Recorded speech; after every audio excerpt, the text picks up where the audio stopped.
You guys see the title, you know why you're here.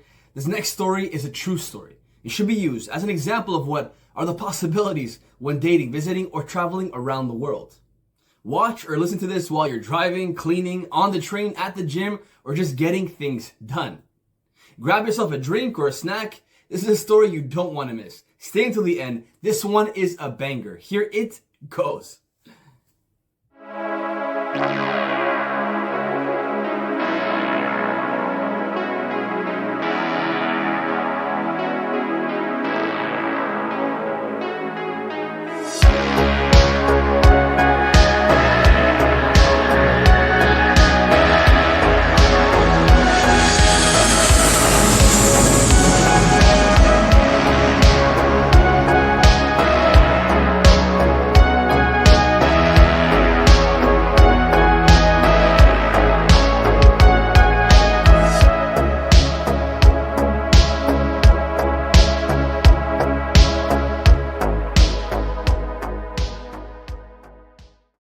My name's Matteo, and I'm from Germany.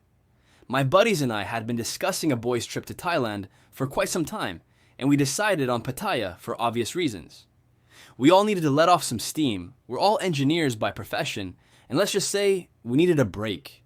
We landed in Pattaya, and the sheer energy of the place still gives me that tingle in my balls just thinking of it. It was vibrant and chaotic, a stark contrast to my structured and predictable life I was used to back home in Germany. One thing I loved about Thailand was the street food culture and the ability to get fresh fruit anywhere I went.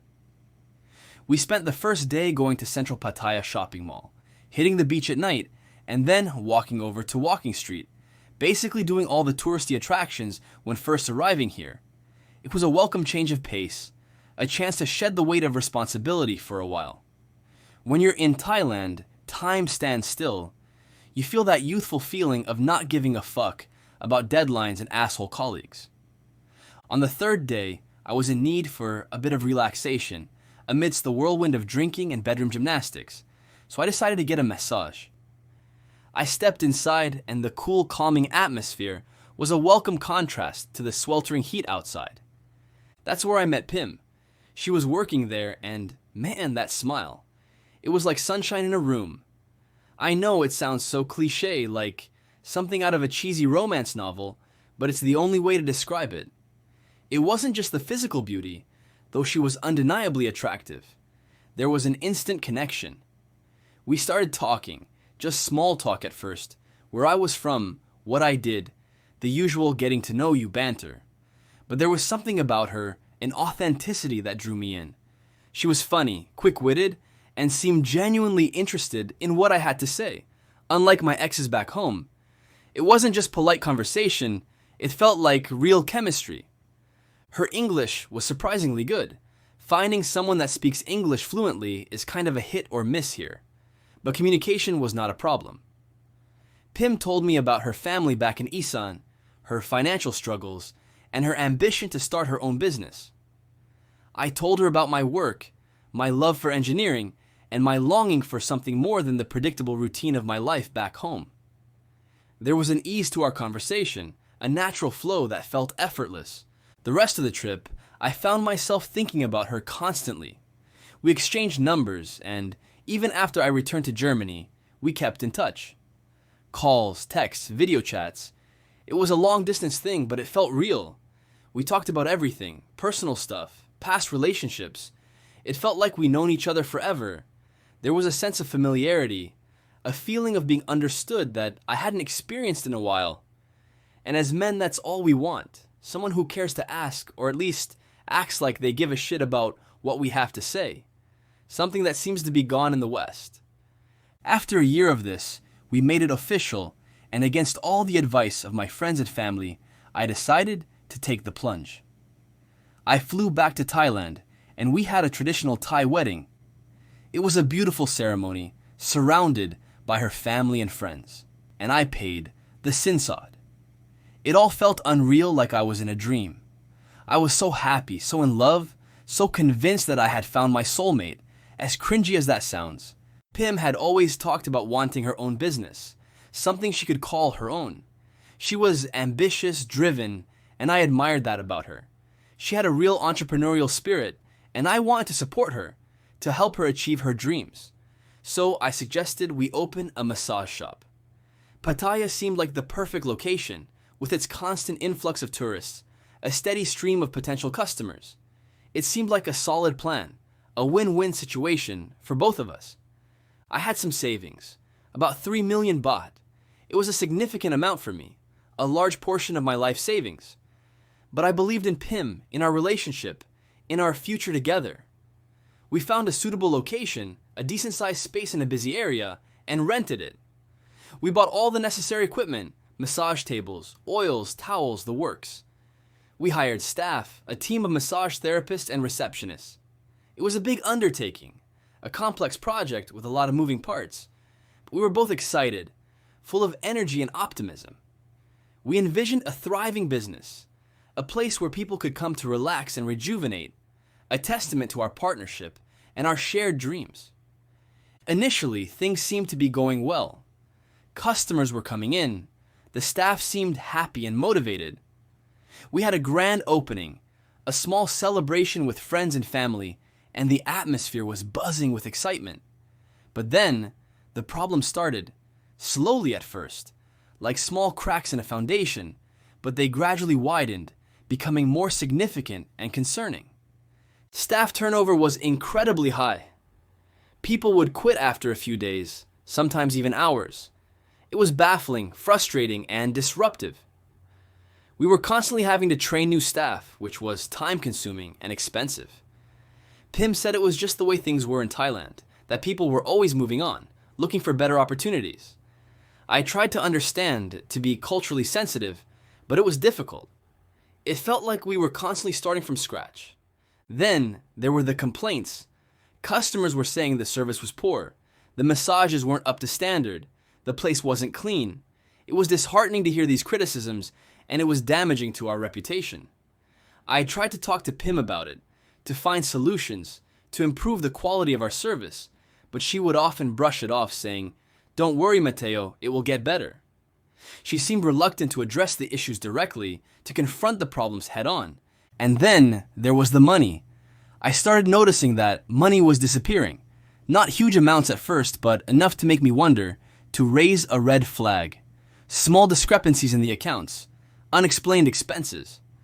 When I asked Pim about it, she would give vague answers saying it was for supplies or for paying the staff or for some other unexpected expense.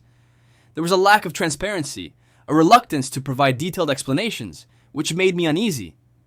I also started noticing her buying expensive things, new clothes, jewelry, the latest iPhone and computer.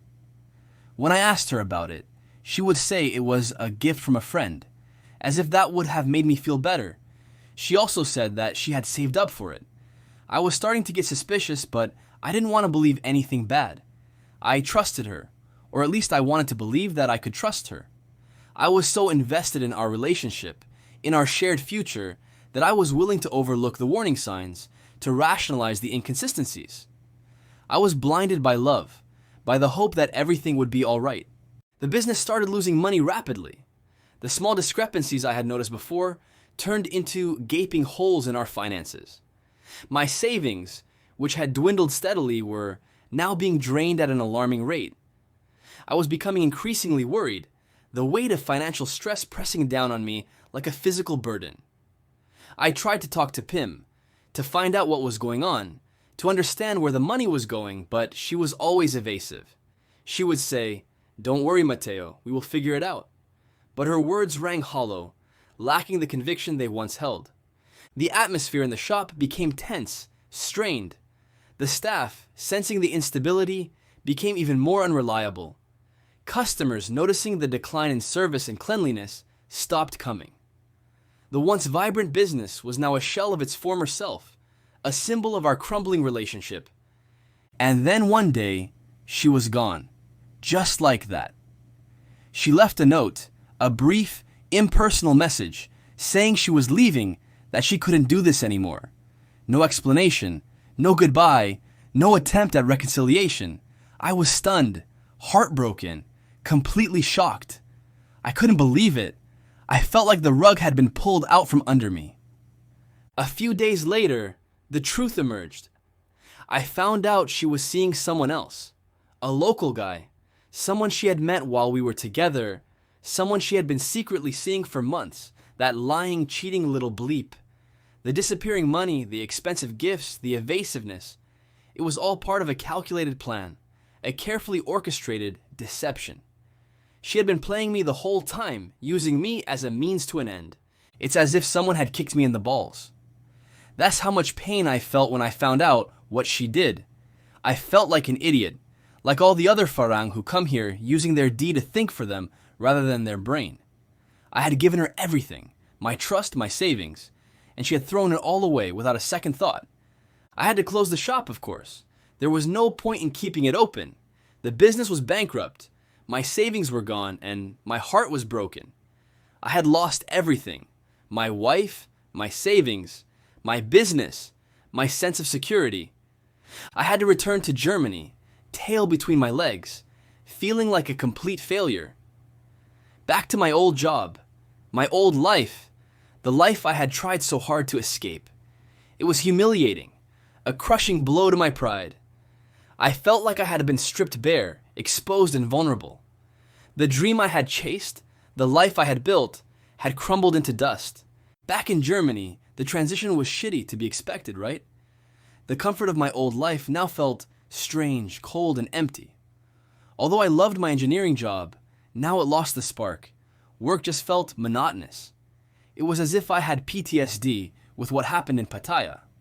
I read somewhere that when we're in love, that logical side of our brain shuts off.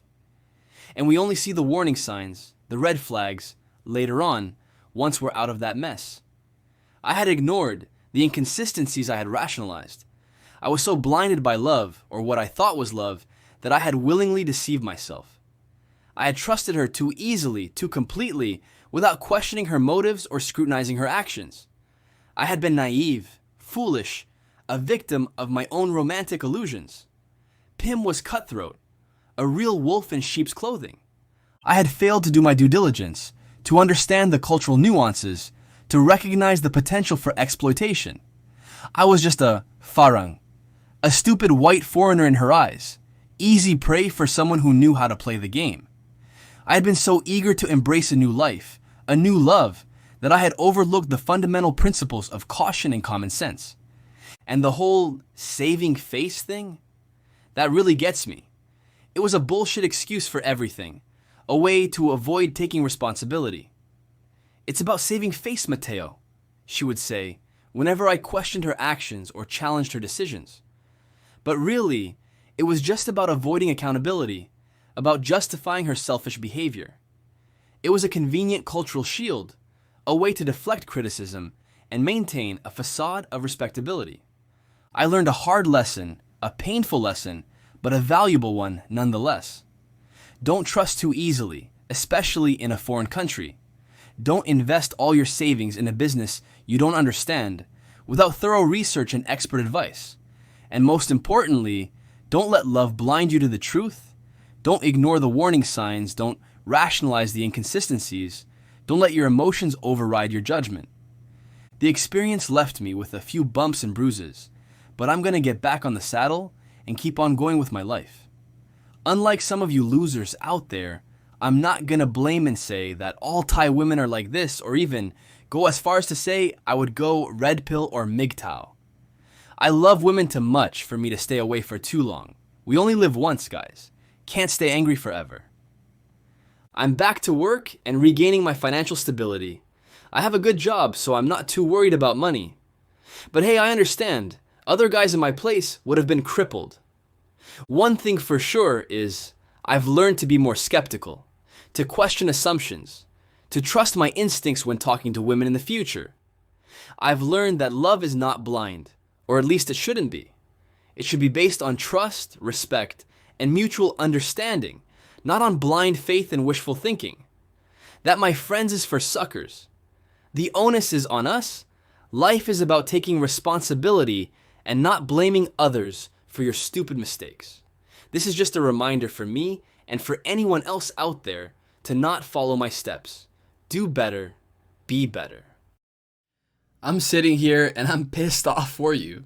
3 mil gone for a chick who was playing you from the jump? That's insane.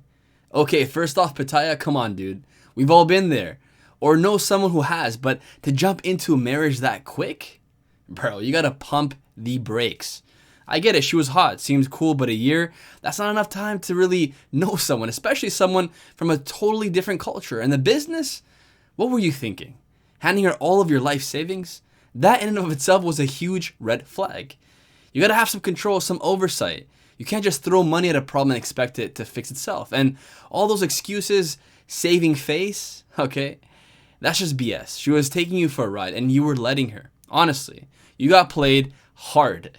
But look, you're not the first and you won't be the last. It sucks, but you gotta learn from it. Next time, do your homework. Don't let your man downstairs do the thinking. And if something feels off, trust your instinct. You'll bounce back though. You sound like a smart dude and you have an amazing career to lean on. But damn, that's a brutal story. Definitely a learning lesson. Make sure to check out my previous video right over here.